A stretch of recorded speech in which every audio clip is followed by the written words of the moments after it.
Yeah, good evening, everyone. I welcome my beloved professor, Dr. Vasanthi Vidyasagaran, who retired as director from the Madras Medical College Prestigious Institute, and she had set benchmarks for anesthesia teaching, and she is uh, actually, she is my role model for not only the how to learn the basics of anesthesia, how to be a successful anesthetist, but for each and every aspect of life. I remember her wherever I am. I always seek her help, and she's always there to help us. So, with the same note, I wish you all, I welcome you all, the students, to learn the tactics of anesthesiology as well as being a successful teacher and a professional in the field of anesthesia. And we are good administrators as well, and we have to learn a lot of things from overall administration of the hospital and medical services. That's why we have invited especially our Professor Vasanthi Madam, and I invite our the students from different parts of our Indian Railways. First, I invite Dr. Sanjeev Raju from Western Railway Jagjivantam Hospital to present the question, answer for the question anesthesia implications in COVID positive patients. Over to Dr. Sanjeev Raju.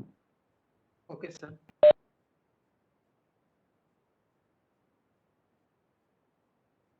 Good evening, everyone. Today, my topic of presentation will be anesthetic implication in COVID-19 patients. Introduction. The causative for COVID-19 is SARS-CoV-19 virus, which belongs to the Coronaviridae family. The vectors for transmission are respiratory droplets and close contact or direct contact. Based on the current epidemiological data, the incubation period ranges from 1 to 14 days, and the common manifestations include fever, weakness, dry cough, and breathlessness. Depending on the severity of the symptoms, uh, patients can be divided into mild, moderate, severe, and critical patients.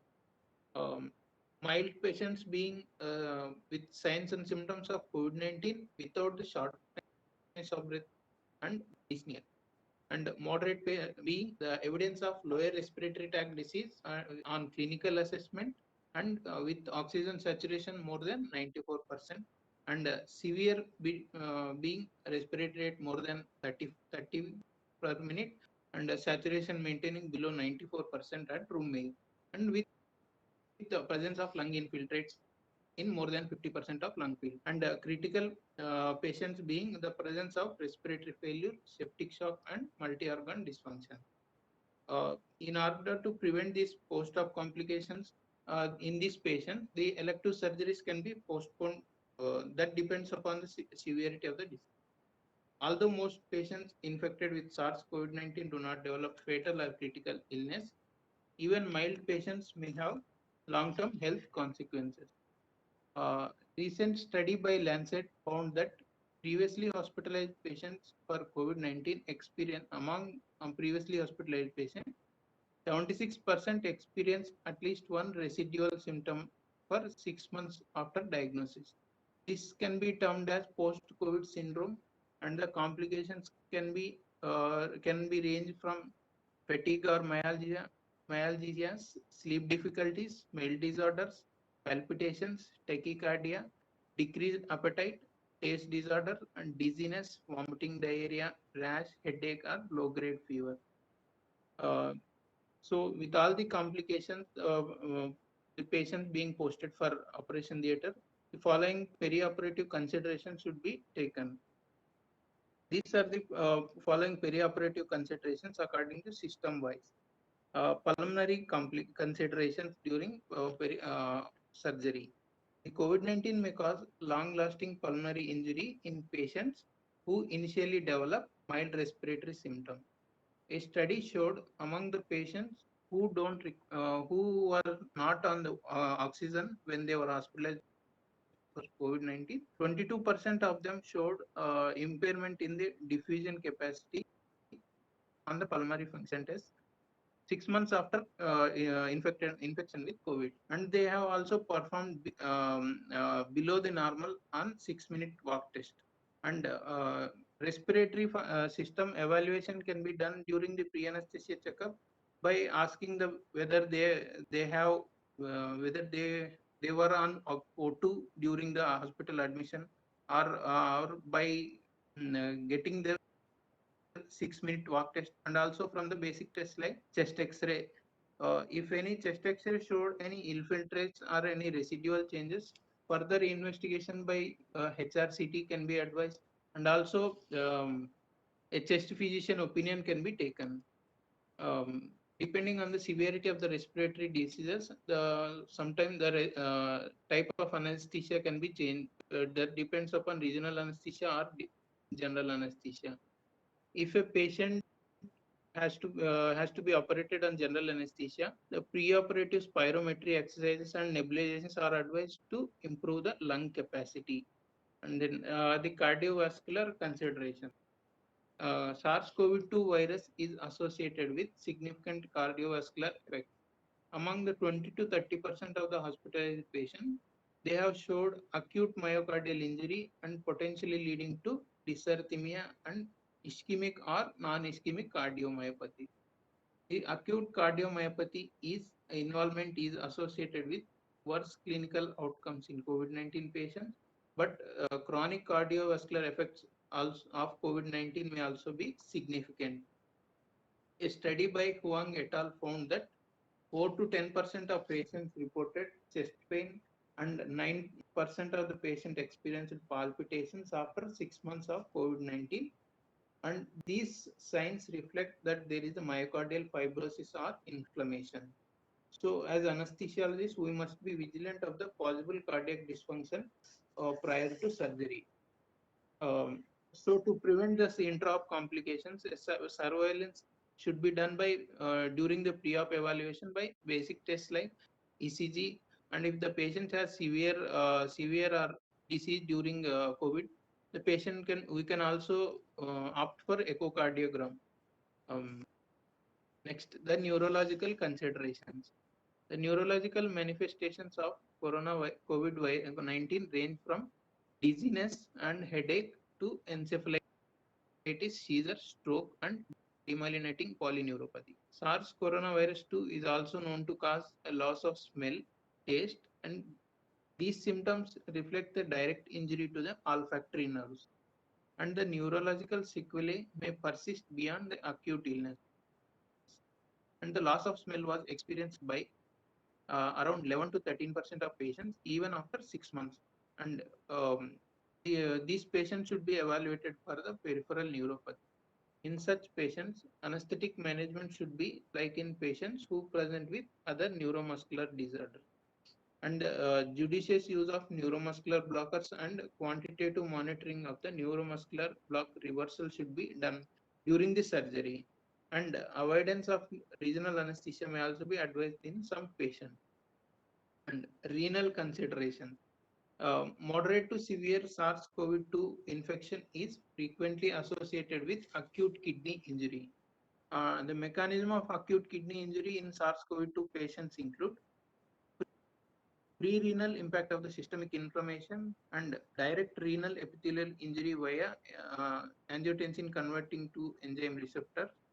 And renal injury may persist beyond the acute phases of COVID-2 virus. It is recommended that patients who develop acute kidney injury in the setting of COVID-2 infection receive medical follow-up for at least 2 to 3 months following for their regular renal function monitoring. And as anesthesiologists, we should pay careful attention to markers of renal function while evaluating the patients preoperatively.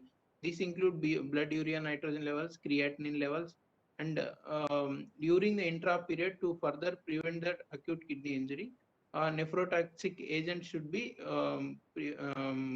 minimized, minimized, and other NSAIDs should be avoided during the surgery.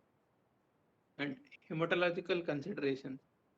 Critically ill COVID-19 patients are at risk of thrombosis affecting all the major organs, but patients with mild illness may also be affected with this thrombosis. Large vessel ischemic strokes and acute emboli, ischemic emboli of the limb have been reported in some young patients. The duration of the COVID-induced prothrombic state is unknown, so the perioperative inflammation and so the monitoring should be done during the perioperative period. the inflammation and perioperative inflammation and immobility during surgery are also increased risk factors for thromboembolism. So these patients should be evaluated for risk of thromboembolism. So the best practice guidelines regarding the thromboprophylaxis should be utilized to prevent that further embolism in this patient. And ERAS protocols to facilitate early embolization and reduce the venous thromboembolism risk should be considered in these patients. And frailty and decreased functional status. These frail patients, some of these patients who are in critical stage, they might be their functional status will be decreased during the COVID-19 period. So these patients should be evaluated before this any anesthesia, any surgery.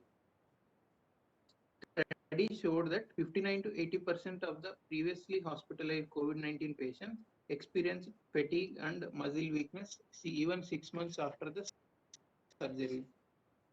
So if the patients remain deconditioned following the COVID-19 illness, it is better to defer the non-urgent procedures, and preoperative exercise program should be advised to reduce the complications in such frail patients.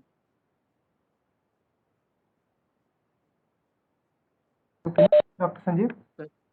Yes, sir. Yeah. Madam, yes, finished, madam. That's okay. So I think there's much more to what you said, Dr. Sanjay, because you spoke all about this. They're talking about anesthetic implications in a patient with COVID.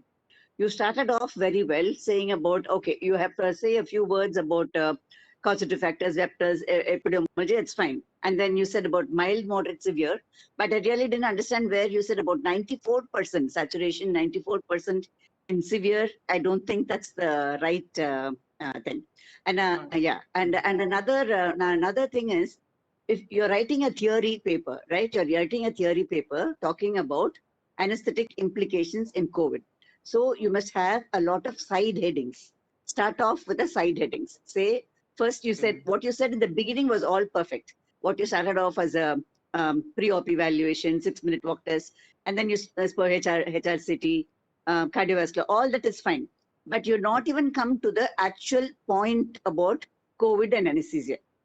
So what you have to do is, you have to separate it as patient factors, factors of the anesthetist safety. It is our safety is so important.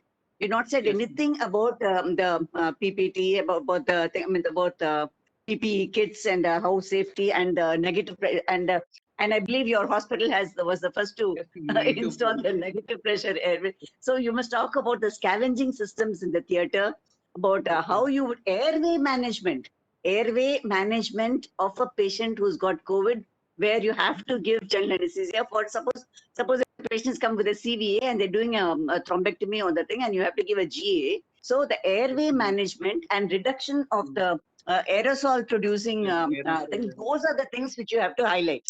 This is quite insufficient, whatever you said.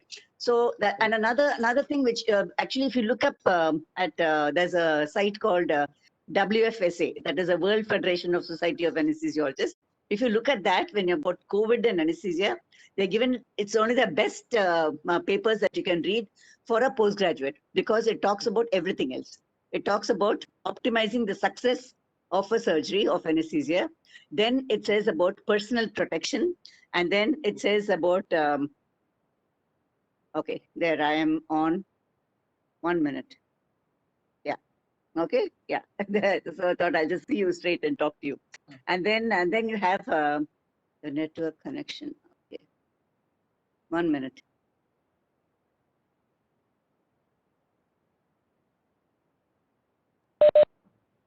Okay.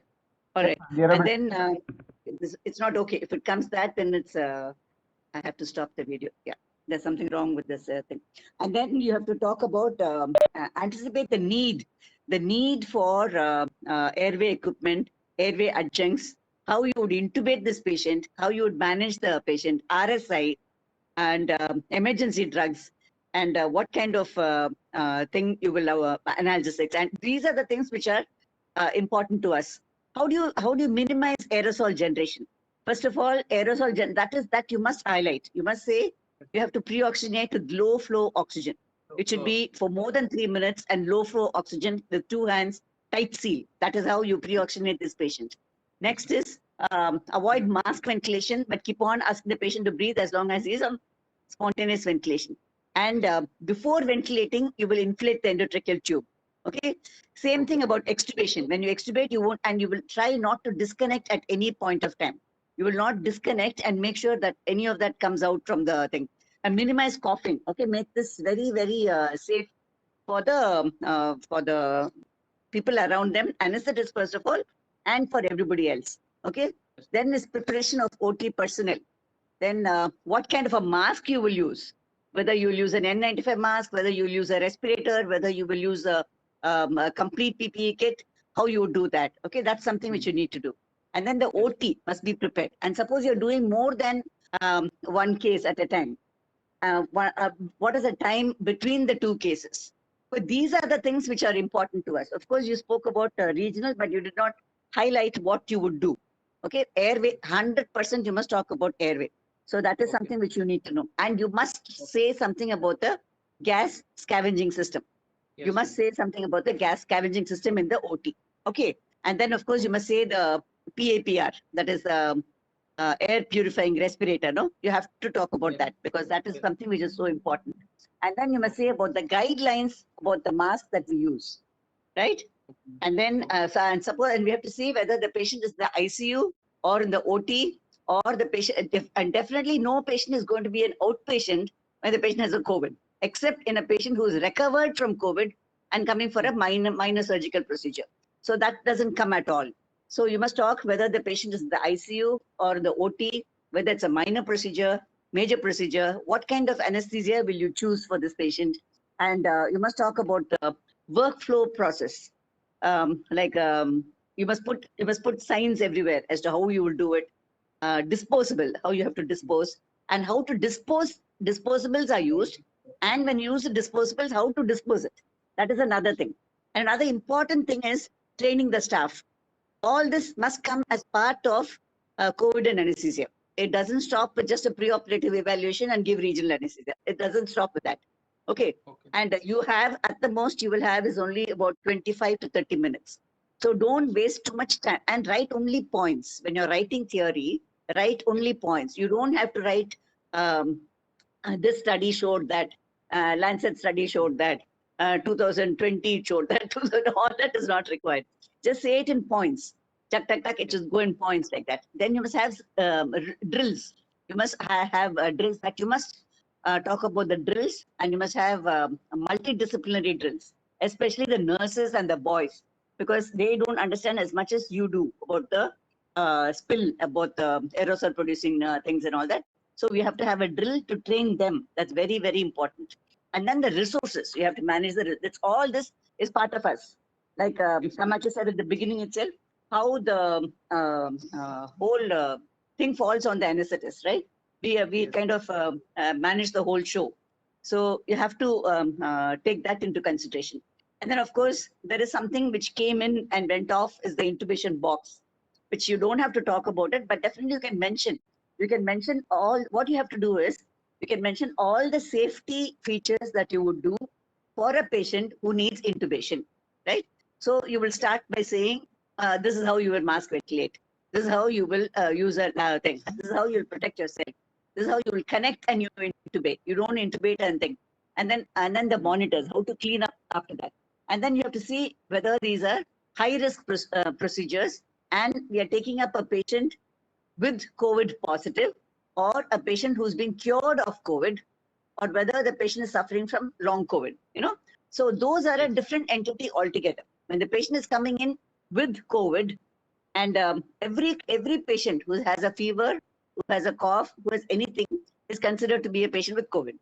So you have to mention that and then say what are the precautions you will take. So this is how you will go about it. It's quite inadequate. What you said was quite inadequate, that's all. Otherwise, you started off very well, but it's absolutely not enough at all. Okay. And then, of course, you must talk about high flow nasal oxygen, NIV. Those are the things which are of interest to the anesthetist, isn't it? NIV and how to use the NIV. And the main thing is obstetrics. Anything else you can put off. Obstetrics you cannot. So you must mention a little bit about an emergency cesarean. And the patient comes for an emergency cesarean, how to make sure that the patient is safe. And another important thing which you need to mention is even though the patient may be negative as the patient is coming in for the procedure, she may turn out to be positive after the procedure. You've come across that all along, isn't it? For whole of last year, that's what happened to us. Everything that the patient came in, all of them were negative when we started off. And after the procedure, you test for something and they become positive. So now the question is, all of us are exposed and that becomes an issue, right? So you have to think about that. And then, of course, you have to talk about advantages of regional anesthesia over general anesthesia. That you said something, but it's not sufficient. Okay. And then, of course, CPR in a patient with COVID. That's another important, different from the rest of the CPR. So these are, see, what happens is if you're talking about a COVID patient, you must say how is it different from the rest of a normal patient. Okay. So that way only you will cover everything. So, and you must also, when you talk about PPE, you must talk about the levels of PPE. What is a contact prevention you will do? These are the things which should be more specific. You must say about droplet precaution, how you will do droplet precaution, and then how you do airborne precaution. So these are specific things which are given.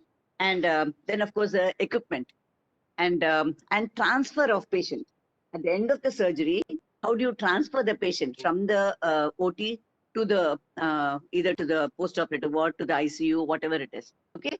And CPR in COVID, you must write it as a proper separate thing altogether. Okay. So you must say the steps. You must say what are the steps that you would take as soon as you see a patient who is COVID positive. What are the steps you will do? Okay. First of all, you will don a PPE. You will see whether it's a suspected or a confirmed case. Then you will see how to anesthetize this patient. They do a pre-op evaluation. So that's how all this comes as a practical thing. Okay. And then of course, monitoring. Monitoring again is a problem. So you must know how to change a thing according to the patient's response. So this is what is lacking in your presentation. What you did good was a pre-op evaluation. So, but you stop with pre-op evaluation. It doesn't stop with that, right? Okay. And the anesthetic consideration in COVID includes all this. So you have to make sure whether the patient is in ICU, the OT, or acute case, or a chronic case, or what happens. Because this one particular topic is not given in any textbook, right? Because no textbooks have come after COVID. So this is something which you have to pick up. Because every other topic, if you see, will have nice topics in good textbooks. Whereas this particular topic, because COVID itself is only 2 years old, so it will not be there in any textbook as such. So you have to pick up very proper articles. You can't just read any article and say anything you want. Yes. And you should never say anything about the, in my experience, we did this, all that you can't say, right? And make sure that you write points. You must go one after the other, write it in points. No point giving sentences. Right? Because you have no time. You will have to finish the question answer session in 20 minutes. You have to time your question and write it down and see. Okay. Okay. So next time, maybe I will do the same thing again. What, Kamakshi? Yes, madam. Yeah. Yes, madam. Yeah. You will do the same thing again and make sure that they have done better. Yes. I think that way we will kind of complete the whole thing. If we leave them like this, we don't know how much they have understood and how much better they have become. Okay. Sure. Yeah. All right. Okay. Okay, Sanjeev. I'll see you. Actually, I'll see you one more time. Yes. Okay. Okay. All right. Okay. Okay. All right. Thank you, ma'am. Okay. Shall we go to the next topic? Okay. Yes. Yes, please. Next is Dr. Vikas Deswal from Garden Reach Hospital, Calcutta. He will present the answer for the question: recent advances in management of cancer pain. Over to Dr. Vikas. Good evening, ma'am. Good evening, sir. So my topic would be recent advances in cancer pain management. And before starting, so first of all, the definition of pain, like it is the unpleasant sensory and emotional experience associated with or resembling associated with actual or potential tissue damage. Then we come to cancer pain. The cancer pain, the pain attributable to cancer or its therapy in a patient with cancer is considered as cancer pain. And then we go to the assessment of the cancer pain. So the assessment for that, we need a complete detailed history and the pain scales like numeric rating scales, visual analog scale, and verbal rating scale. Then in the history part, we go about the pain, like what we have to ask regarding pain, like what is the site of pain, what is the intensity, the onset, duration, change in pain with time, whether it is intermittent or continuous, it's spontaneous or associated with some activities, and then the pathophysiology, whether the pain is nociceptive or is it neuropathic, and the aggravating and relieving factors associated with pain, the interference with the daily activity, and the etiology, like whether it's cancer or due to cancer therapy or not related to cancer, and the analgesic history we have to ask, and the patient goal and what he expects when he come for the pain management, and along with that the medical history, like does he have any comorbidity or any pre-existing chronic pain. Then after this history part of pain, we come to the physical examination, which is divided into the general, the neurological, and musculoskeletal. In general examination, we will we see the appearance, like how the appearance of the patient, like any deformity or any nutritional degrowth, or like his height, his weight, and what is his skin, uh, his mucosa, because in especially like in disease like diabetes and vascular disease, neuropathy, we see in infection, like there could be some lesions on their skin. And in oral mucosa, when candidiasis, whether he has mucositis, and the changes in his nails, lungs, uh, and skin, and his facial expression, uh, which shows the pain behavior is having. And we should also look for the cardiovascular history of the patient also, because like if we are planning to give neuraxial blockade, so there would be a drop in bp due to vasodilation or hypotension. So we need to see, like if a patient is having aortic stenosis, they might not be able to tolerate this hypovolemia or rapid vasodilation. And also the does the patient has any fibrillation or arrhythmia. They can be on anticoagulants, like they could have history of stroke, the cardiac disease, they could be anticoagulants, antiplatelets. So all these things should be evaluated in a cardiac patient. And the respiratory system, and we hear for any abnormal sound like crackles and rhonchi V's in the chest. And we optimize the patient before giving any. It's important because we need to give blocks around the chest cavity. Then comes to the neurological part. In this neurological, we need to see the mental status, whether the patient is alert and oriented, his behavior, his attitude, and the motor system, like muscle appearance, like whether the patient has bulk muscle, like muscle tonicity, or the muscle are in spasm, or any atrophy of muscle, the strength and the gait, and the sensory perception, like we elicit the sensations like touch, pain, temperature, pressure, vibration. And we also look for hyperesthesia, dysesthesia, allodynia, hyperalgesia, hyperpathia summations.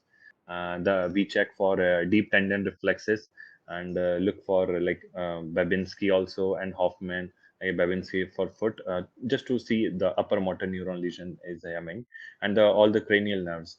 Uh, then the musculoskeletal part. In musculoskeletal, we see like any postural pain, and any abnormal pattern of movement, and the range of movement of his upper limb, lower limb, his back, and the does he have any pain on palpations? Does his shoulders, like brachial plexopathy, with radicular pain could happen, which can go down to the arm into the hand, any capsulitis, adhesive capsulitis, and the elbows, like any tendon inflammation is there or not, the wrist to see like any carpal tunnel syndrome, hands and finger to see any symptoms of arthritis, and the knee tenderness and abnormal patellar tracking, and the hips for to see for trochanteric bursitis, ankle, feet, spine, to see scoliosis, kyphosis, or pelvic tilt, and the tenderness over the spinous process. We see like there could be flexion pain when the patient is having a muscle spasm, and the extension, rotation, lateral flexion in pain, which could be due to facet related pain. The sacroiliac joint, we ask the patient for straight leg raising, sitting leg extension. After evaluating this physical examination, we can advise there are diagnostic and investigation tools that we can use in that, like the complete blood count, the PTINR for the coagulation profile, renal function test, liver function test, imaging like X-rays, bone scan to see occult fracture, inflammatory processes like any infection or tumor is there, and the CT, PET. Because can I interfere in between? Yes, ma'am. Because, yeah. Yes, ma'am. See, the thing is, we are talking about recent advances in cancer pain management, right? So far, whatever Yes, you've spoken, nothing so far has come. I'm waiting patiently for you to seek something on recent advances. So nothing has come so far. So I don't think we can, when you start leading also, and we're looking at the question and then we talk about recent advances in cancer pain management, and you're talking so much about this. So we're still waiting for the recent advances. So if you waste your time so much on this, we're not going to go to the recent advances at all. Okay. So, try and do this shorter and go to the recent advances, please. Okay. Ma'am, like I was done on that part. Now I have come to management of cancer pain. So the drug treatment has been the mainstay of cancer pain management. And before going to the management, we go to the WHO analgesic step ladder, which is divided on the intensity of pain. Like we divide the intensity of pain from 1 to 10, and they are mild, moderate, and severe. The mild are less than 4 or equal to 4. The moderate is 5 and 6, and the severe is more than 7. So in the mild pain, in the step ladder, on the step 1, we use non-opioid analgesics like aspirin, paracetamol, or acetaminophen, NSAIDs, and plus minus adjuvants can be used. And then on the step 2, when in the moderate pain, we use the weak opioids like tramadol, codeine, plus minus adjuvants. And when we go to severe pain, we are on the step 3. We are using strong opioid analgesics like morphine, fentanyl, buprenorphine, methadone, opioid and adjuvants. So in the mild pain, when we talk about in the WHO analgesic ladder, we have paracetamol and NSAIDs. The NSAIDs could be selective or non-selective. In the non-selective part, we have brufen, piroxicam, naproxen, indomethacin, diclofenac, and in the non-selective, we have celecoxib, etoricoxib. The advantage over selective COX inhibitor is that they don't have any gastrointestinal side effects. They both have both the selective and non-selective as the paracetamol. They have a ceiling effect, and we are also trying to get their topical solution, their gel and their patches for the pain relievement.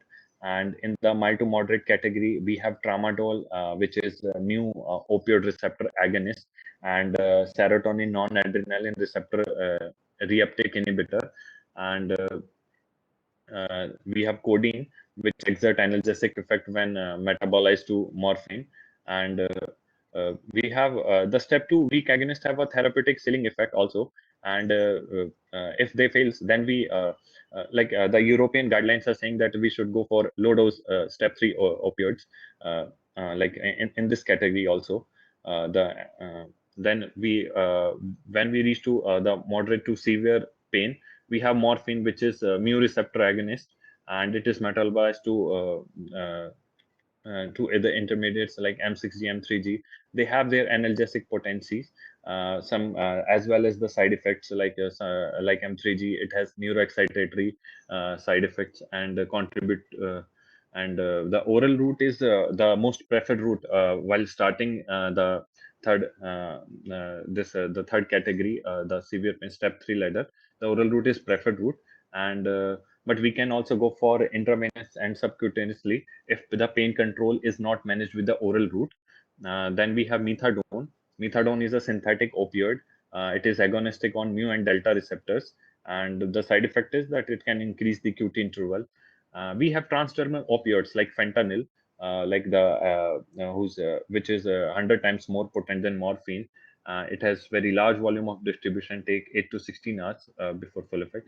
And we have buprenorphine, which is partial mu agonist, and kappa and delta mu opioid receptor antagonist. It is recommended in the kidney patients. It's a fourth line options, like when the morphine, oxycodone, or fentanyl fails, then we go for buprenorphine. And when we are using these opiates for a longer period of time, we have seen that the ceiling effect reaches. So to prevent that, to decrease that thing, what we are doing opioid rotation or switching. And in that, we change one opioid to another opioid, and in the equi-analgesic dose of 25 to 50%. The mode of opioid take could be changed in this process, and and all these opioids should be managed accordingly to the if a patient is having renal or liver disease, we should change them accordingly. Like morphine dose should be set in such patients, and we can use instead fentanyl in such patients, and like methadone we can use. uh, with that opioids, we are using adjuvant analgesics also, like antidepressants, like tricyclic antidepressant, amitriptyline, and SNRIs, like serotonin noradrenergic reuptake inhibitor, like duloxetine. We have anticonvulsant, gabapentinoids, like pregabalin and gabapentin, and they act by modulating voltage-gated calcium channels in dorsal horn of spinal cord. Uh, we have for bone pain, we are using bisphosphonates.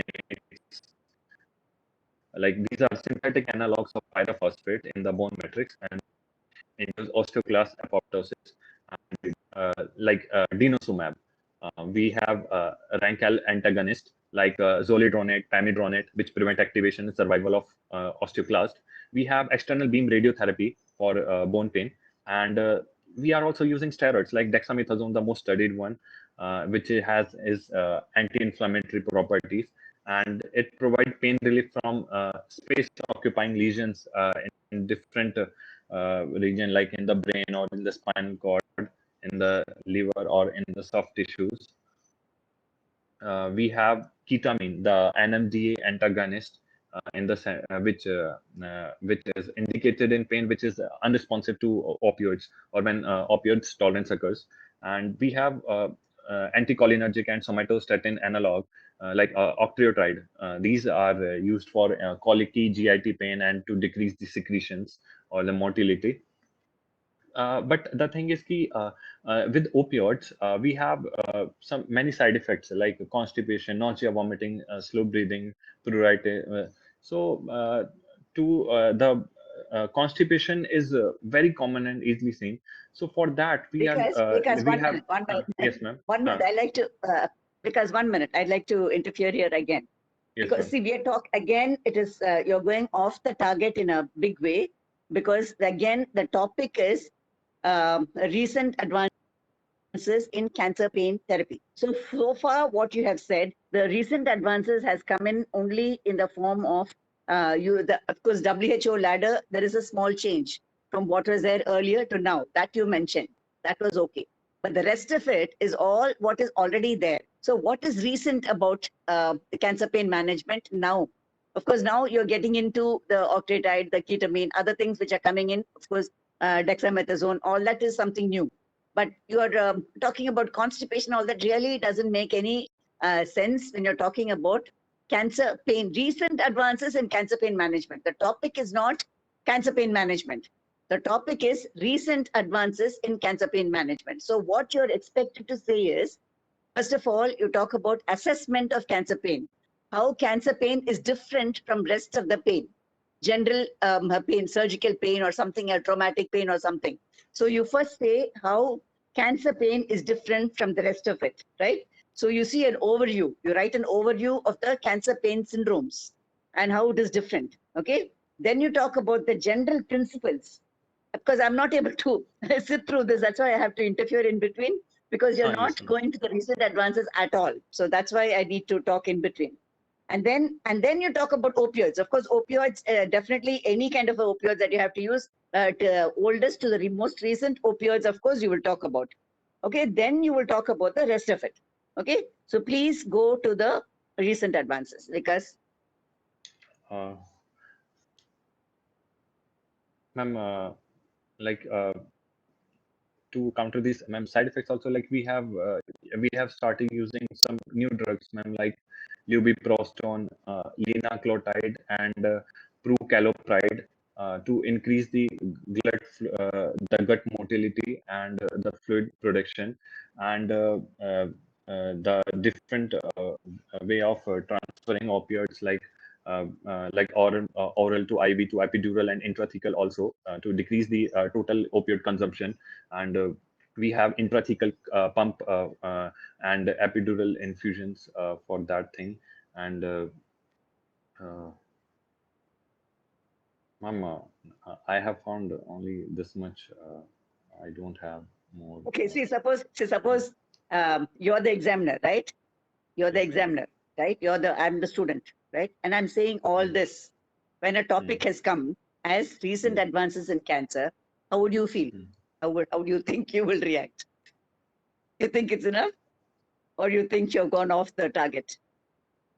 I guess ma'am, I gone off the target. That's perfectly all right. No problem at all. This is a Mm, learning. This is a learning platform. So we are all learning. All of us are learning, including me. All of us are learning. So because cancer pain, because I have not dealt with cancer pain in a big way, but I read all about cancer pain because Kamashi asked me to do this topic. So main thing is, when it comes to cancer pain, like I said at the beginning, you have to know how cancer pain is different from the rest of it, right? Then you write an overview of the cancer pain syndromes. Then you write about the WHO. Without the WHO ladder, it is incomplete. There you include and say the recent ones which has changed from the earlier WHO ones. Okay.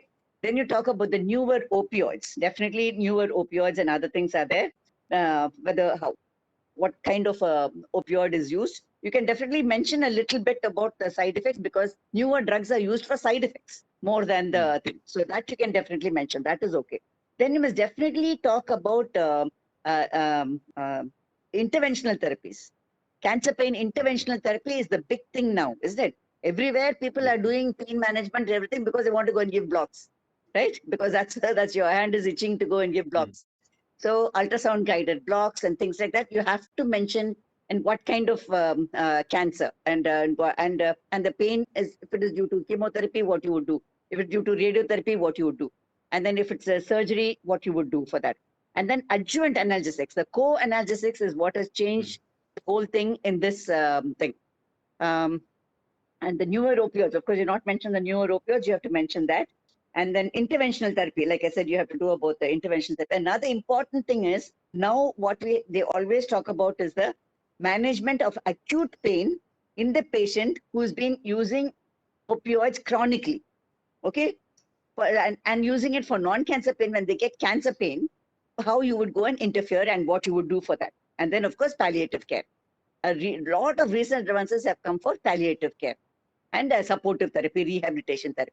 So adjuvants, that's what. These are the things which is important when you talk about recent advances. Okay. So okay. you're absolutely off target. This will definitely not do for a question paper which says recent advances in cancer pain management. We do not want to hear all this or read all this. So please go back and write according to what I have told you today, and then we Okay, will ma'am. do it again. Okay. Yes, ma'am. Yes, So ma'am. and what happens? What is the recent advance? There's somebody has written about breakthrough pain. That is different. That is usual. Breakthrough pain is nothing recent about it, but some recent ones are also there. So look up all the recent advances. take up the most, refer Medscape. Medscape, you will get a lot of Okay. references, right? So Yes, you ma'am. go there, refer that, and come back, and we are doing the same class again, okay? For sure. Yes, ma'am. Yes, ma'am. Yes, Okay, ma'am. all Yes, right, okay then. surely. All right. Okay, Kamachi.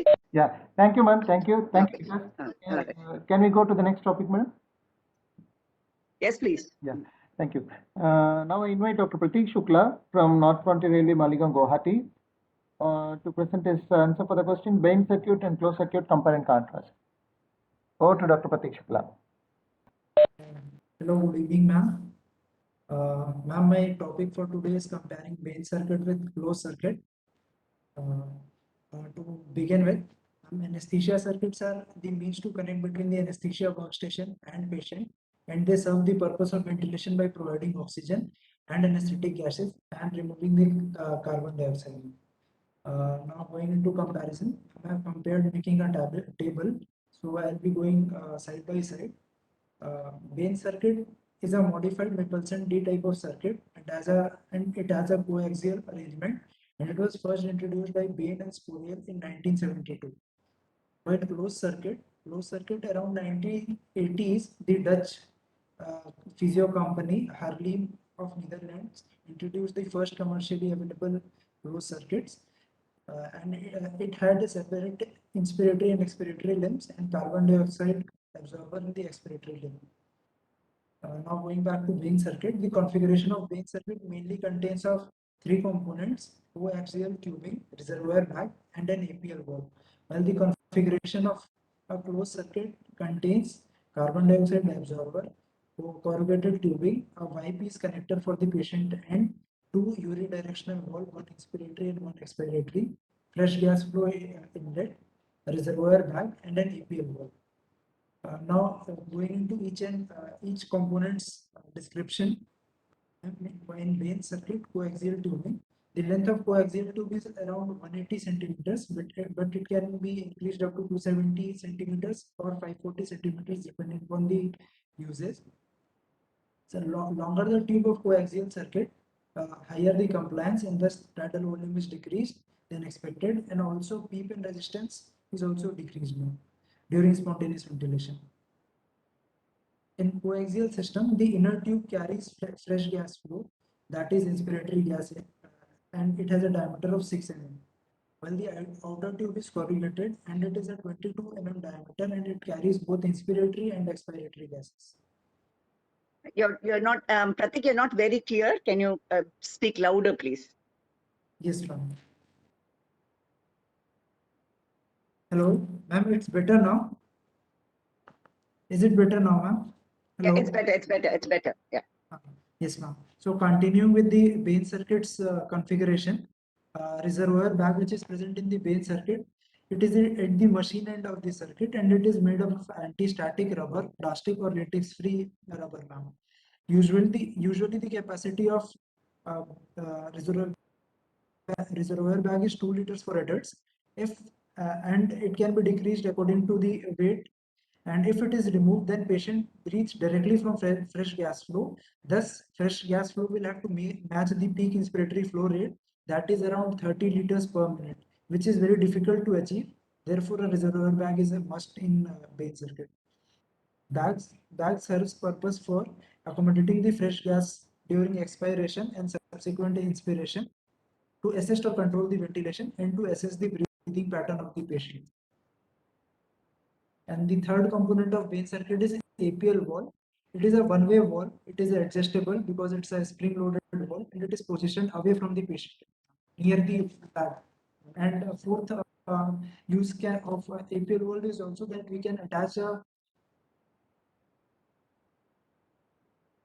scavenging system to the APL valve in BAIN circuit also. While coming around for the closed circuits, the configuration of closed circuit, as told earlier, has a carbon dioxide absorber. A closed or semi-closed circuit cannot be possible without a carbon dioxide absorber. Absorbent are held inside a canister which is transparent in wall, so that color of the absorbent can be seen easily. The main constituent is calcium hydroxide with metallic bases like sodium and sodium potassium hydroxide, which acts as a catalyst. Absorbent have irregular shape and optimum size is around 4 to 8 mesh with an indicator which can be phenolphthalein, ethyl ovalate, mimosa Z according to the brand name. Second component of closed circuit is corrugated tubing. Corrugated tubing helps to maintain the tube flexible without kinking, and it also makes the gas flow turbulent. Normal diameter of the tubing is around 22 mm, is 22 mm, and it can be made up of rubber. It was made up of rubber in earlier days, but now it is made up of silicone, which can be autoclaved or disposable plastic. The volume of circuit is around 500 ml per meter of length. The compliance varies, and the compliance is variable and ranges between 0 to 6 ml per meter per mm of Hg. For pediatric age group, small diameter tubings are used, and so that less gas is compressed between the circuit and more accurate measurement of tidal volume and minute volume can be calculated. By increasing the length of the circuit does not depend on, resistance is not dependent upon the length of the circuit, but increases the apparatus dead space as per the compliance of the system. Circuit leak test is done by anesthesia workstation by pressurizing the system at 30 centimeter of water and thus determining the fresh gas flow required to maintain the pressure. Third component of closed circuit is Y-piece, which is a sort of three-way connector. It connects the two limbs, one inspiratory, one expiratory, and third connection is towards the patient interface. It might be or it may be or might not be detachable with the patient. The site of Y-piece is the most common site of leakage in the closed circuit. The dead space of circuit extends from the Y-piece to the patient. Fourth component is unidirectional valves.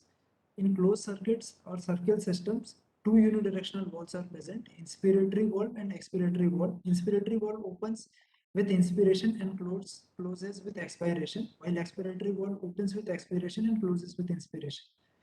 Visible, according to the current safety norms, visible marking or wording should be indicated in each and every valve. It is mandatory.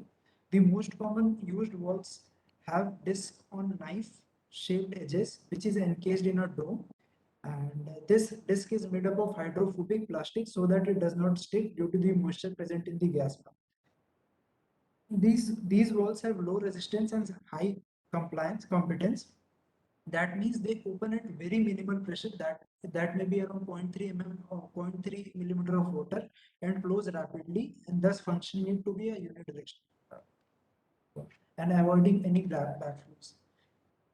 For fifth point in closed circuit is fifth configuration in closed circuit is fresh gas inlet, which is most commonly connected between the carbon dioxide absorbent and inspiratory unidirectional valve. It can be connected in either places also, other places also, like in between inspiratory valve or the Y-piece, or between expiratory valve or APL piece, and many other places. It is connected to the common gas outlet by workstation by the use of flexible tubing in earlier days, but now direct connection is present between the fresh gas flow and the circuits now. Reservoir bag. Here also a reservoir bag is present, which can be also called as breathing bag or counter lung, and it contains oxygen and anesthetic gases for inspiration. It is helpful mostly. It is helpful because most of the anesthesia workstation might not provide maximum gas flow for the patient's peak inspiratory gas flow requirement. And bag volume is it should be more than the patient's inspiratory capacity. Normally used volume is around 2 liters, and it is available from 500 ml to 3 liters. Also can be used for assisting the spontaneous ventilation. APL valve, also known as spillover valve or pop-off valve or outflow valve. Design of APL valve in closed circuit may be of spring-loaded type, which is present in detectometer type of machine, or needle type, which is present in Dragon machines. For spontaneous ventilation, valve should be completely open. Valve is rotated clockwise, so to close it, and more pressure is required for closing of the valve. The exhaled gas means here also scavenging system can be connected near the APL wall. So now moving on to the flow mechanics of BAIN circuit. For spontaneous ventilation, APL valve should be fully open and exhaled gases are vented during expiration. For first inspiration, all fresh gas flow is inspired. For expiration, exhaled gases and fresh gas flow mix up in the outer tube and reservoir bag. In the bag, when fills up, the APL valve opens and pop off, and thus mixture of fresh gas and exhaled gas vents out from there. During expiratory pause, the fresh gas flow continues to flow from the inner tubing, thus displaces the mixed gases in the outer tube towards the bag, and thus a small amount of fresh gas flow is present in the outer tubing also. Thus, during inspiration, small amount means this gas is also inspired, and thus preventing rebreathing, means minimizing. Sometimes under the effect of anesthesia with spontaneous, when we are keeping patient under spontaneous ventilation and under anesthesia, respiratory rate is very high. It may goes up to 40, 45. So the expiratory pause becomes very less. So time for this means mixture becomes very less, means fresh gas flow cannot be pushed back towards the reservoir bag. Therefore, in these conditions, increasing the fresh gas flow concentration will decrease the will minimize the impact of rebreathing. During subsequent inspiration, as we have discussed during inspiratory pause only, during subsequent inspiration, the patient inhales fresh gas flow from the inner and some part of the outer tubing, followed by dead space, followed by mixed gas from the outer tubing and reservoir bag, depending upon the tidal volume of the patient. While in case of controlled ventilation, APL valve is partially closed and venting of the gas occurs during expiration. During first inspiration, circuit is filled with the fresh gas. Thus, when bag is squeezed, the fresh gas passes from the outer tube and inner tube to the patient, and some gas is vented out through the APL valve. While during expiration, mixture of fresh gas and the exhaled gas, which comprises of alveolar and the dead space gas, enters the outer tubing and refills the bag. During expiratory pause, fresh gas continues to flow from the inner tubing to the outer tubing and displaces the mix of fresh gas and exhaled gases to the bag. Therefore, bag is full up of mixed gas vented out via the APL valve. Longer the expiratory pause, more amount of fresh gas in the outer tubing is present for the subsequent expiration. Thus, less amount of rebreathing is there. Now coming into the flow mechanics of the controlled means closed circuits during spontaneous ventilation, spontaneous ventilation inspiratory phase. Inspiratory unidirectional valve opens and the mixture of fresh gas and the exhaled gas from the bag passes through the absorber and joins the fresh gas flow towards the inspiratory valve, and it goes to the patient. While during expiratory phase, the expiratory unidirectional valve opens and the exhaled gas passes into the reservoir bag until it is full. The excess gas is vented out via the APL valve, and since inspiratory valve is closed, the fresh gas is also flowing inside the absorbent, and it also comes and joins with the expired gas in the reservoir bag, and extra gas can be spilled off from the APL valve. While during controlled or manual ventilation, inspiratory phase, some inspiratory same occurs. Inspiratory unidirectional valve opens. The inhaled mixture is a combo of fresh gas and the previously exhaled gases, from which the carbon dioxide has been removed by absorbent, this carbon dioxide absorber, and the excess gas is vented out through the APL valve. While expiratory phase, exhaled gases flow through the exhaled gas flow through the unidirectional valve, and the fresh gas flow retrograde flow of the fresh gas flow through the absorber, which is mixed with the reservoir bag, and when excess amount of gas is there, it will spill out through the APL valve. Now comparing the advantages and disadvantages of BAINs and closed circuit. Advantages of BAIN circuit can be listed as it is a lightweight circuit, it is very user friendly and transport friendly. Warming of the fresh gas by the outer tubing of the counter current occurs by the counter current heat exchange mechanism. Since APL valve is far from the patient and the scavenging gases can be means scavenging port can be connected toward the APL valve now. And sometimes ventilator can also be attached in place of reservoir bag. And when we connect the ventilator in a BAIN circuit, then APL valve should be fully tightened now. While disadvantages of BAIN circuit is during in spontaneous ventilation, large volume of fresh gas flow is required, around 2 to 3 times of the minute ventilation, which increases the cost of the breathing gases, means anesthetic gases. And it is during an unrecognized connection, kinking or obstruction of the inner tube may result in catastrophic hypoxia of the patient. Third disadvantage is optimal fresh gas flow is difficult to determine. While advantages of closed circuit is it helps to conserve the anesthetic gas, heat and moisture can be also conserved. Low flow anesthesia can be practiced in this since we are closing the circuit, and it also gives an accurate amount of the measurement of the agent which you are using, volatile agents which you are using, or any gas to the matter which you are using. It has a less, means closed circuit has a less dead space in comparison to the other circuits now. Decreasing the atmospheric pollution can be also, it's a very good thing in the closed circuit since its scavenging system is very feasible for closed circuits now. While disadvantages may comprise of it is a bulky and a complex design system, and many points of leakage are present in this system. Reaction means, and if carbon dioxide absorbent reaction of carbon dioxide, carbon dioxide formation of compound A, which is Voice is breaking. I'm not able to hear you, Pratik. I'm not able to Hello, hear ma'am. Pratik. Am I clear now? Can all of you hear? Hello, ma'am. Am I Pratik? audible?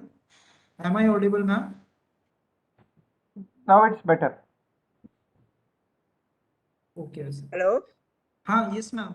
Ma'am, am I audible now? I'm not able to hear him, please. Yeah, now it is better, madam. Because of his video, there was a shortage of bandwidth. Now it is better. I asked him to switch off his video. Ma'am, am I audible now? Hello? Yeah, a little bit clear, Pratik Shukla. Okay, sir. So, sir, I'm not disadvantages able to of hear. There's something wrong. No. Sir, should I reconnect myself? No. Your mic is a little bit far away from your voice. Hello? Your mic is a Yes, little bit far Not away able from to your hear. voice. Can you hear me? Yes, ma'am, I can hear you, ma'am.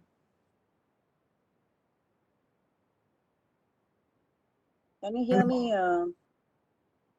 Yes, ma'am. Yes, ma'am, I can hear you. I can see you and hear you. Yeah. I can't hear anyone.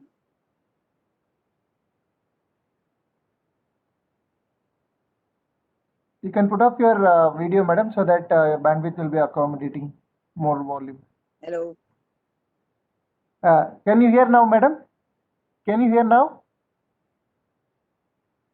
Hello? Hello? Prone to disconnection, misconnection, leaks, and obstructions are there. And due to large volume of circuit system, changes made in dial settings of vaporizer takes time to equilibrate and deliver, especially at low flow. Reaction of carbon dioxide absorbent with volatile anesthetist and formation of substrates like substance C can be seen in this closed circuit. After so fourth disadvantages, after being on low flow for some amount of time, a long amount of time, then there is a potential of hypoxia due to dilution of fresh gas by the exhaled gases. Therefore, oxygen sensor is mandatory to prevent these complications. Sir, I finished my topic. Yeah. Thank you, Dr. Pratik Shukla. And madam is reconnecting again. Sir.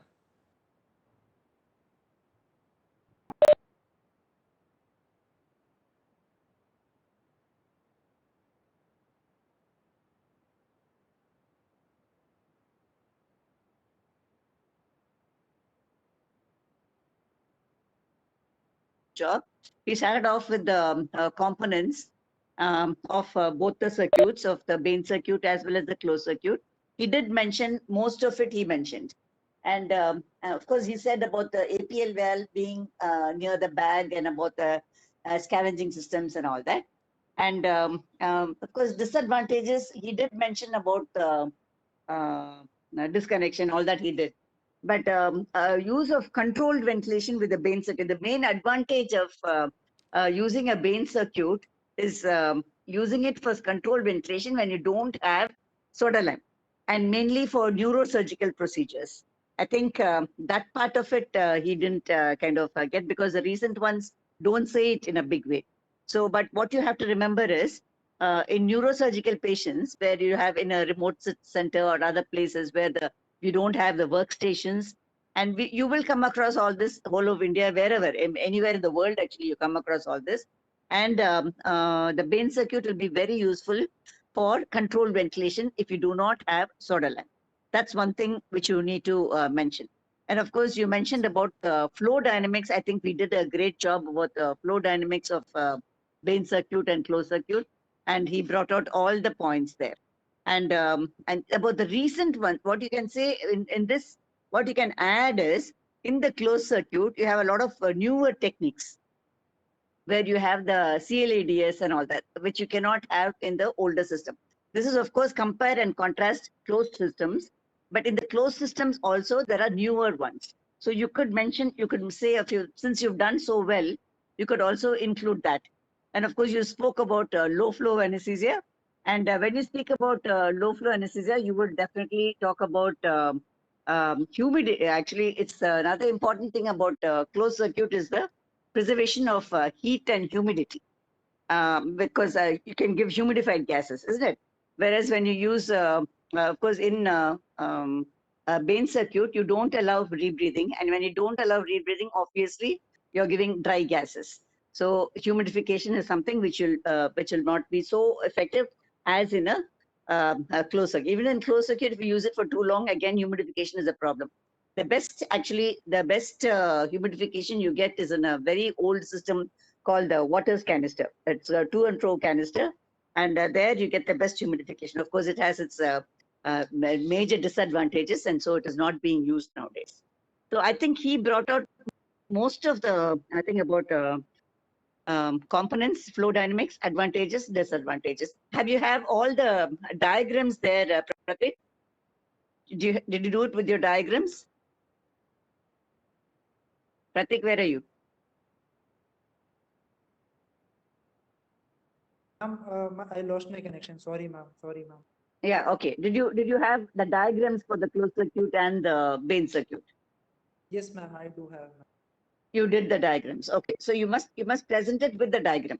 So what you can do Yes, is, how you can present it in the theory is, you first draw a picture. You draw a picture of the BAIN circuit, write about it, draw a picture of the closed circuit, write about it, and then compare and contrast. So you can't straight away, because you won't have much time. So only write points. Just keep writing points. And then these are you highlighted most of it very well. This is a good presentation. Thank you, ma'am. Thank you. Yeah, we can go to the next one. Yeah, thank you. Next is Dr. Mubin from Southern Railway Peramur Hospital. He will talk about positioning, role, and responsibilities of anesthesiologists. Positioning hazards. Over to Dr. Mubin. Good evening. Am I audible? Your voice is a little bit low. Am I audible? Yeah, you're audible. Good evening, madam. My topic is patient positioning, hazards, roles and responsibilities of anesthesiology. Patient positioning is a core feature of patient care management. The relevance of patient positioning should not only be considered during intra-op period, but also during the post-op and recovery period until the patient is mobile and self-care. There will be always conflicting needs between ideal surgical access and safe positioning. It is a joint responsibility of a surgeon and anesthesiologist in order to, during surgical period, to have both good access as well as safe positioning for the patient. And also, the positioning and posterior visitation should be considered even during the pre-anesthetic period, they're doing the pre-anesthetic clinical examination, and all these things should be made ready during this surgical.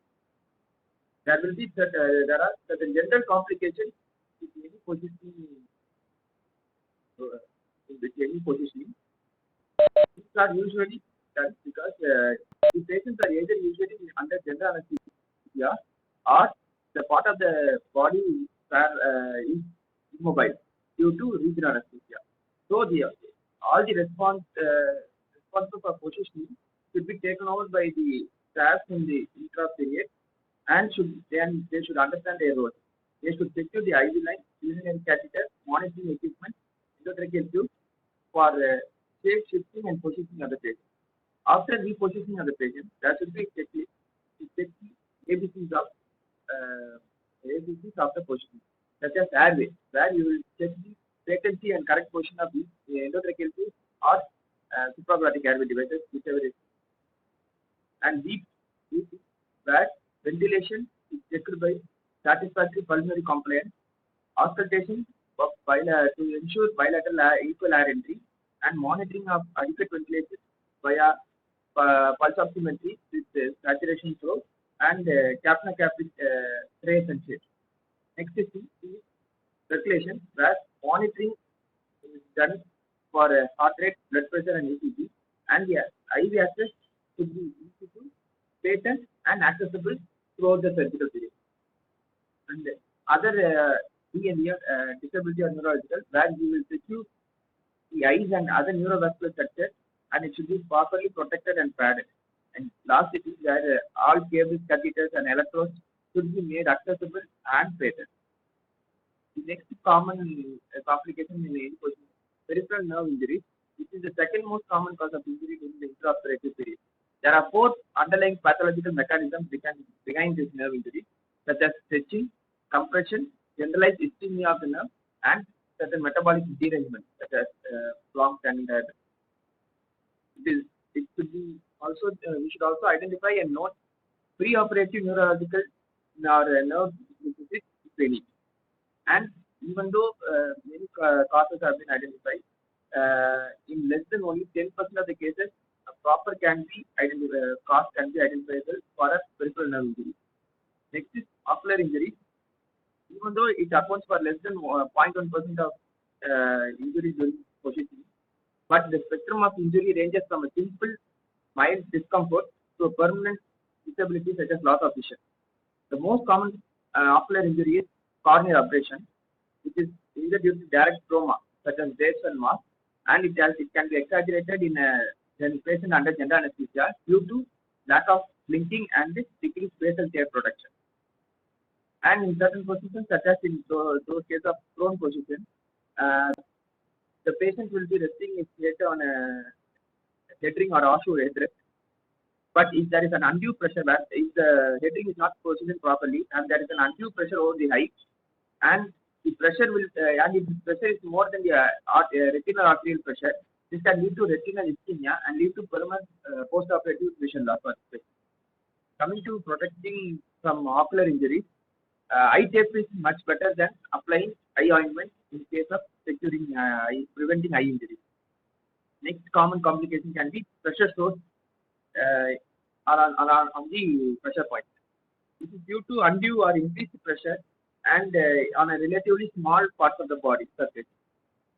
This causes decreased perfusion to the tissues, and this leads to tissue ischemia, and later on breakdown of tissue leading to pressure source. But this may not manifest immediately in the intra period and can be later seen after 2 to 3 days in the post-op period. So, adequate padding, positioning, and regular assessment of the pressure point in the post-operative period and early mobilization prevent such injuries to occur. Now coming to various surgical positions and their implications to an anesthesia. There are 5 basic surgical procedures: supine, lateral, prone, lithotomy, and sitting. And there are various variations of these procedures, such as tendon number, tendon burst, etc. And we will discuss each one individually. First is supine. This is the most common procedure. Here, physiologically, the changes that occur in supine position are, say, under a normal patient, there is no problem. But in the case of anesthetized patient, there will be a decrease in FRC, which leads increased tendency for developing hypoxemia due to mismatch caused by both collapse of smaller airways as well as hypoventilation when compared to a sitting or standing position. So this will increase the physiological shunting. And also the decrease in FRCA can be due to movement of diaphragm in supine position, reducing the function respiratory. And this pushing of diaphragm up is noted mostly in term pregnancy, where the gravid uterus will compress, push the diaphragm up and will cause decrease in FRC. But also in supine position, this can lead to compression of IVC. It can be seen as a marked hypotension in a patient in supine, gravid uterus. This can be offset by left lateral tilt or a wedge or pillow over the right flank and lifting it by around 30 degrees from horizontal plane. This displaces the uterus to the left side. And also in obese patients, the same features can occur except IVC compression, which is only particularly in gravity. In supine, neck pillow or soft padding over the occiput is done to avoid pressure source over the occiput. It can later lead to pressure-related alopecia. And in supine, there will be normal flattening of lumbar lordosis, and if there is prolonged surgery, this can exacerbate pre-existing low backache for the patient. To prevent this excessive flattening and prolonged flattening of lumbar lordosis, a pillow can be placed between behind the knee. So this will prevent flattening of lumbar lordosis and also prevent hyperextension of the knee, thereby preventing nerve injuries at the knee. And coming to arms, the patient's arms can be either placed on the side or across the chest, or can be abducted. If the patient's hands are abducted, the ulnar nerve can be most commonly damaged in the perioperative period. It can be due to the direct pressure over the condylar groove, where the nerve is most accessible at the elbow. Whereas the forearm, to prevent this, the forearm should be either in the neutral or slightly supinated, and pronation of the arm should be avoided. Excessive flexion at the elbow can also cause a stretching of the ulnar nerve, causing damage. If the arms are abducted, the abduction of the arm and the shoulder joint should be less than 90 degrees. If it is more than 90 degrees, the brachial plexus can be unduly stretched across the head of the humerus, causing to brachial plexus injury, either the upper or lower set of nerves. Coming to patient's head, the patient's head should be in neutral position or turned towards those arm that has been abducted, and should not be turned away from the abducted arm, as this also will cause undue stress on the brachial plexus. The other nerve that are commonly injured are radial nerve, which can be get entrapped in the upper arm, behind the posterior part of the upper arm at the spiral groove, such as those caused by cables and straps and ties. So those straps and ties should be not be very tight and should not run across the patient. Now coming to various variations in the supine position, such as tender and bird position, it is also known as head-down position. Here the tilt is of 35 to 45 degrees done, so that the head end of the patient is up and the cardiac patient portion of the patient is down. Here the advantages include there will be increased venous return after spinal anesthesia, and there can be increase in central venous volume, which can be enable easy cannulation of central venous line, decreased chance of aspiration during regurgitation. But various concerns in tender and birth positions are there will be increase in central venous pressure, thereby an increase in intracranial pressure, intraocular pressure, and there will be increase in myocardial vascular. And in return, it can also lead to increase in pulmonary vascular pressure. Now, due to increase in pulmonary vascular pressure, the pulmonary components can come down, the FRC can come down due to the diaphragm as well as congestion. And because of this decrease in pulmonary components and decrease in FRC, peak inspiratory pressure can and there can also be increased chance of barotrauma. There can be also swelling of face and eyelids in case of prolonged head-down position or a tender and birth position, leading to difficulties opening of the eye. And also, if the eyelids and face and congestive or tongue or edematous. It's also been noted that laryngeal edema can also be present, and sufficient test should be done prior to extubation to look for any laryngeal edema. In case of temporal percussion, the endotracheal tube should be properly secured, as there is not a lot of chances for cardiac movement of the endotracheal tube leading to intobronchial positioning of the tube.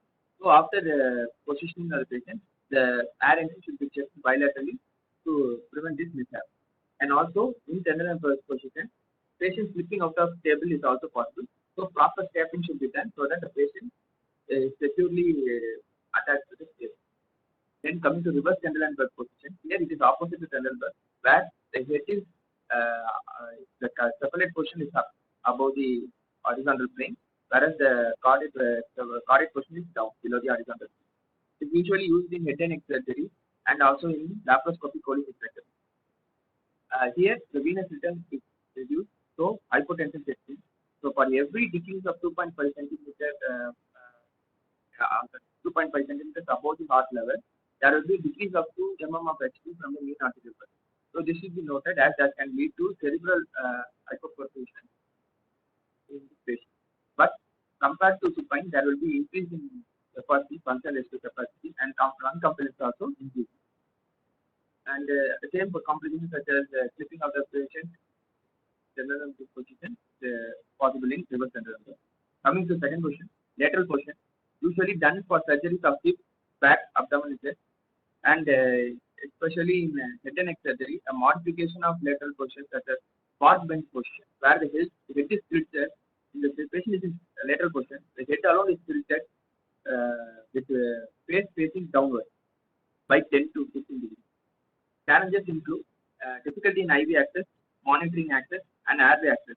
So, endotracheal tube securement is very much important, and possible use of armor tube can be advocated. Head should be neutral so that we should avoid overstretching of brachial plexus as well as hyperextension or hyperflexion of head. Head support either with a pillow or padding should be done, or head rest should be provided.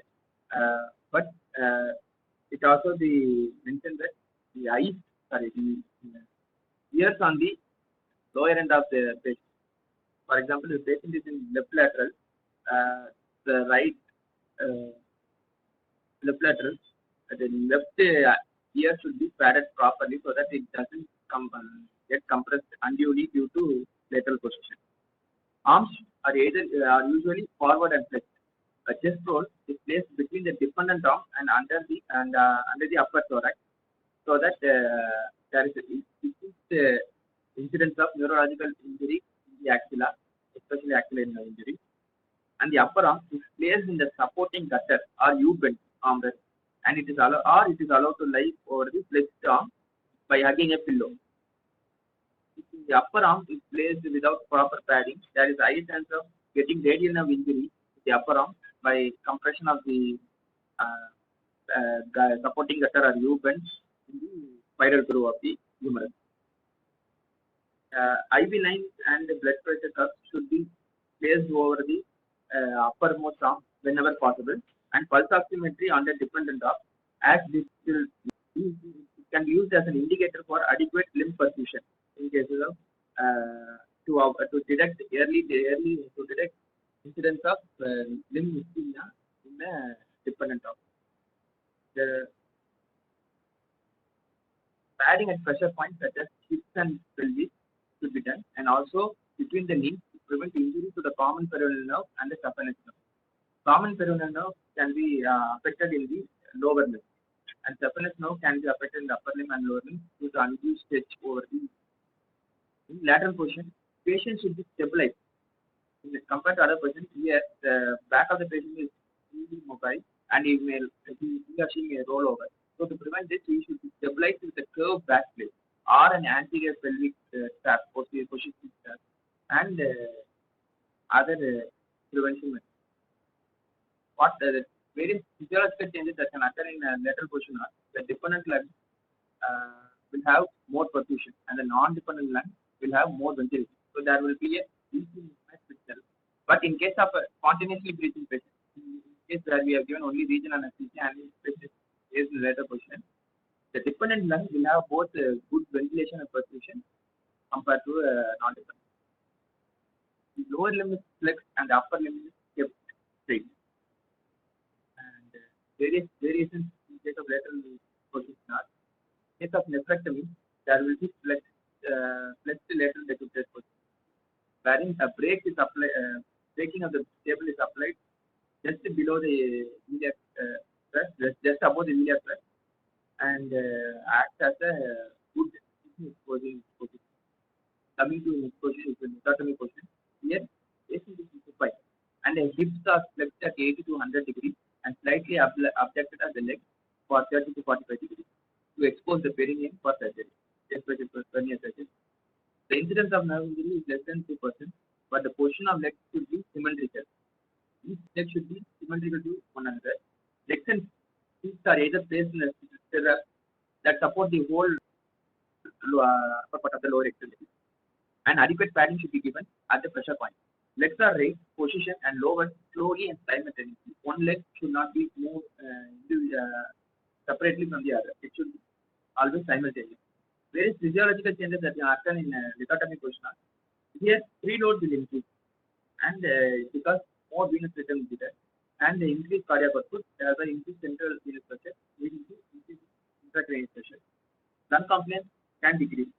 If the patient is obese or large abdominal mass is present, here venous return may be reduced, as the large mass or obesity can compress the IVC and venous return. Normal lumbar lordosis is lost in this patient. So here, compared to supine, there will be higher chance of aggravation of previously existing lower back extension. Most common nerves injured at various levels in a lithotomy are saphenous nerve is injured at the ankle level. Most commonly injured nerve is common peroneal nerve at the knee level, where at the tip of fibula, sciatic femoral and obturator nerve can be injured with excessive flexion of or extension of hip. Compartment syndrome of the calf can occur, which is a rare complication in lithotomy position. It can occur due to excessive dorsiflexion of the ankles, excessive pressure on the leg strap, or surgeon leaning over the suspended limb for a very long time, or in general the procedure took a very long time and the patient is in lithotomy position for a prolonged procedure time. These are the various complications that occur in lithotomy position. Coming to sitting position, also known as deck chair position, usually used in neurosurgical procedure or shoulder surgery.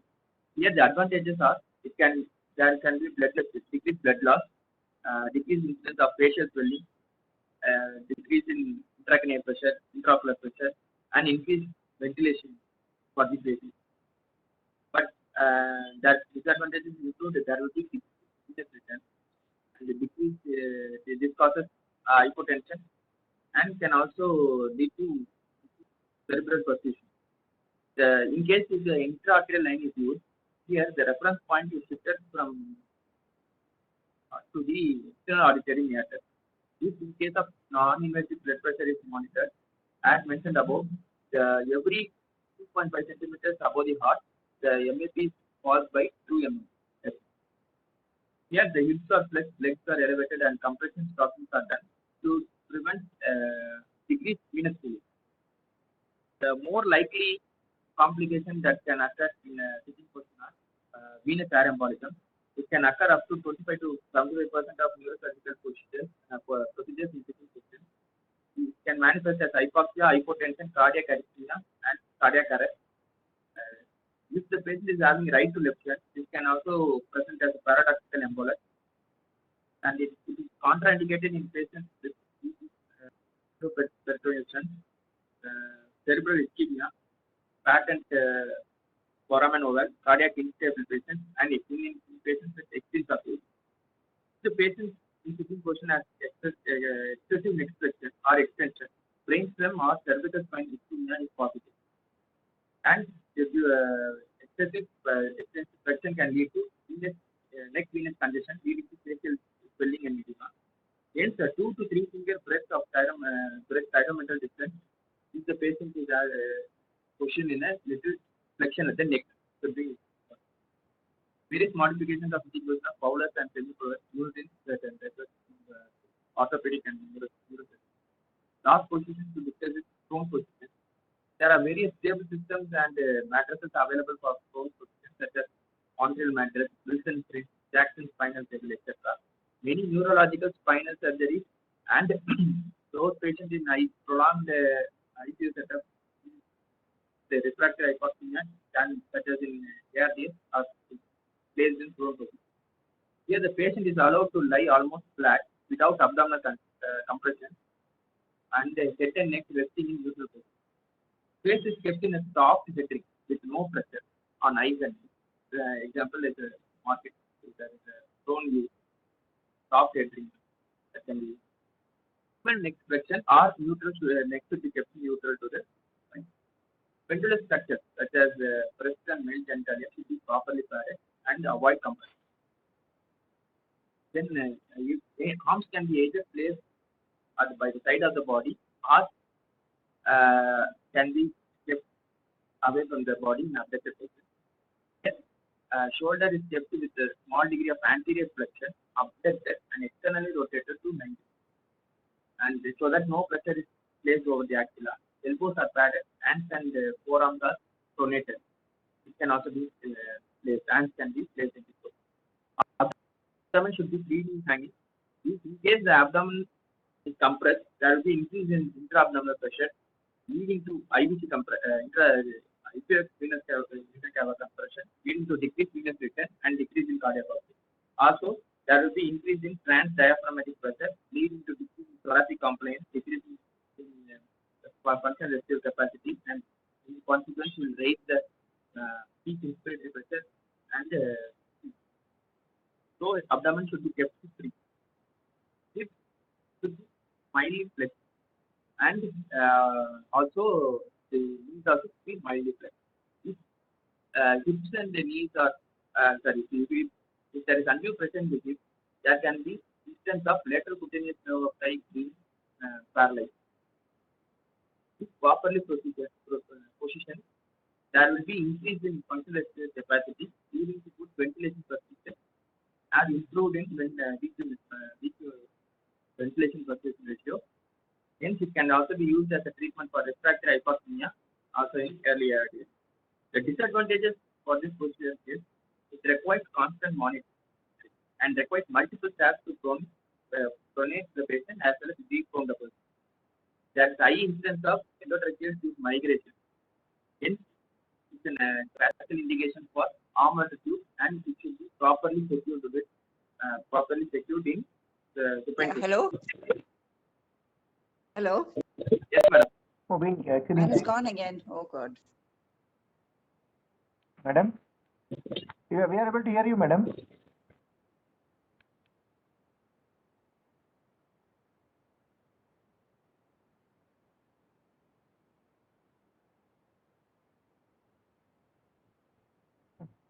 Madam is just logged out. Let's wait for a minute, madam, to log in again.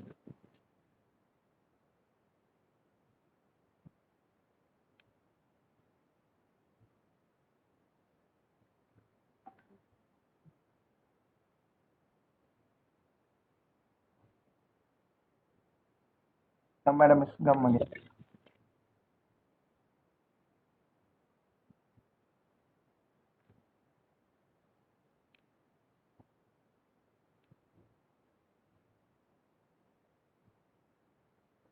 Yes, madam. Yeah, I got disconnected again. Yeah. Okay. Okay. Yeah, Mubin, Okay. please proceed. Please continue. Yeah, you carry on. Coming to various disadvantages in prone procedure, it requires constant monitoring, and also multiple steps are required to pronate and deprone the patient. And endotracheal tube migration is most common in prone position. It is a classical indication for armored tube, and it should be properly secured.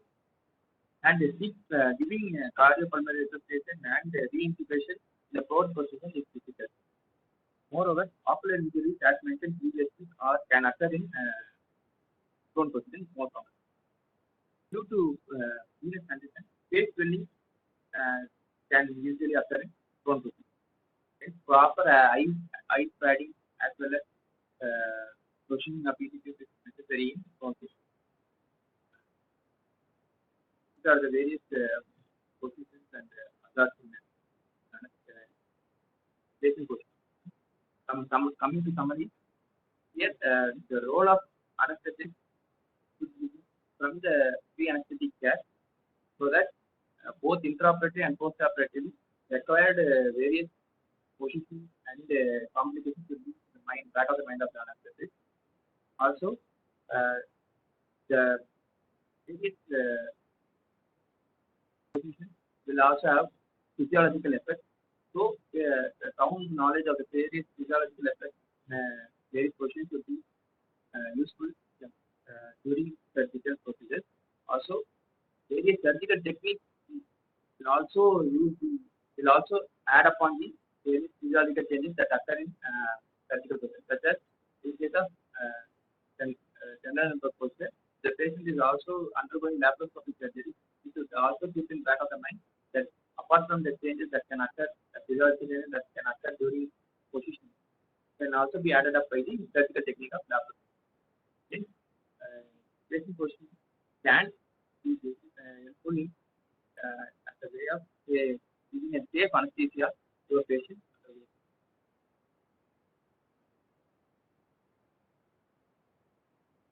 Okay, that was that was well done. I think you covered most of the things, but only thing is you're beating around the bush a little bit, because you will not have time to write this much. You got to be a little more crisp about whatever you're writing. And what we are expecting to look is, when you're talking about positioning, is of course you said the general effect first. Actually, you don't have to elaborate so much about the general effect and saying the type of neurological injury that the patient can have and all that, because you will not have time for that.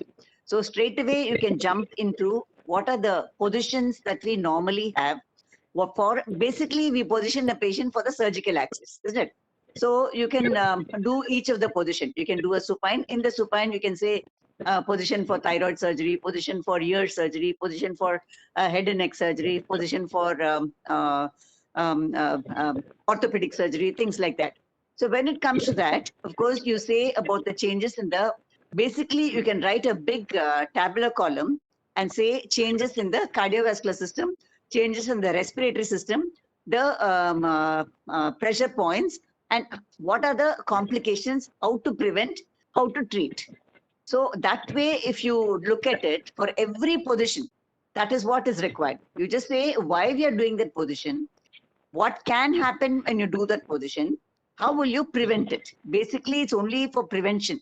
So we are talking so much about positioning during anesthesia, because we know that these are certain changes that can happen to the every system in the body, and we want to prevent it, right? And if it happens, prevention is basically the pressure points, all that. That is the main prevention. But what happens to the changes in the FRC, changes in the cardiac output, changes to the blood pressure, things like that, you can't really do anything about it, because those changes will happen.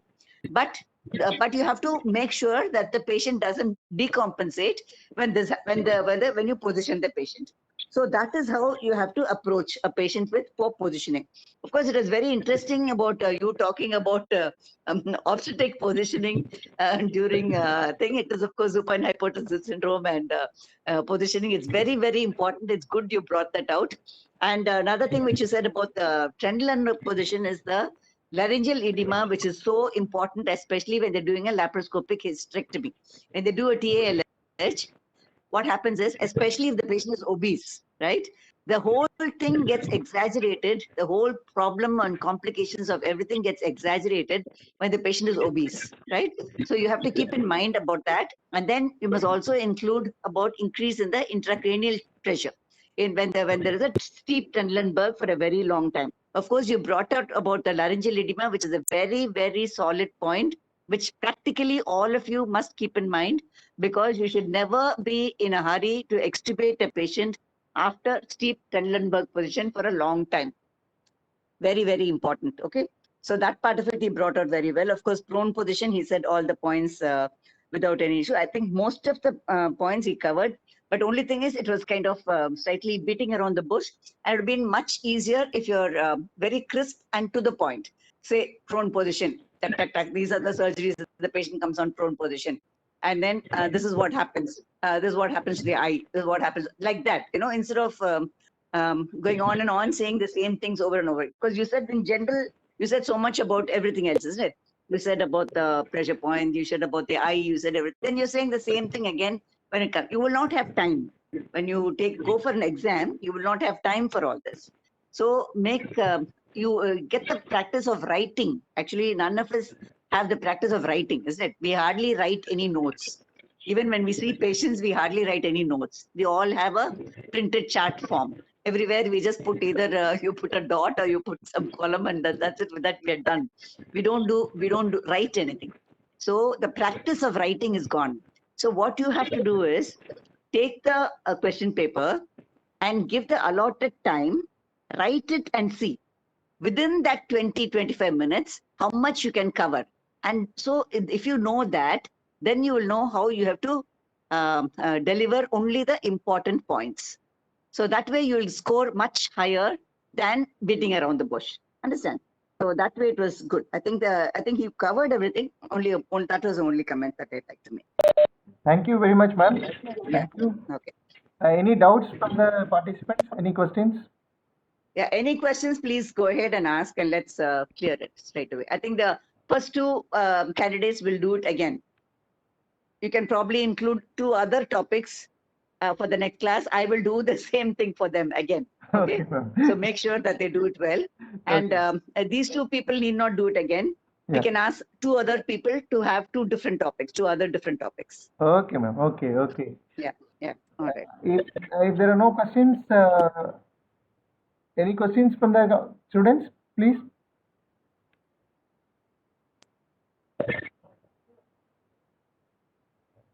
I think there are no questions.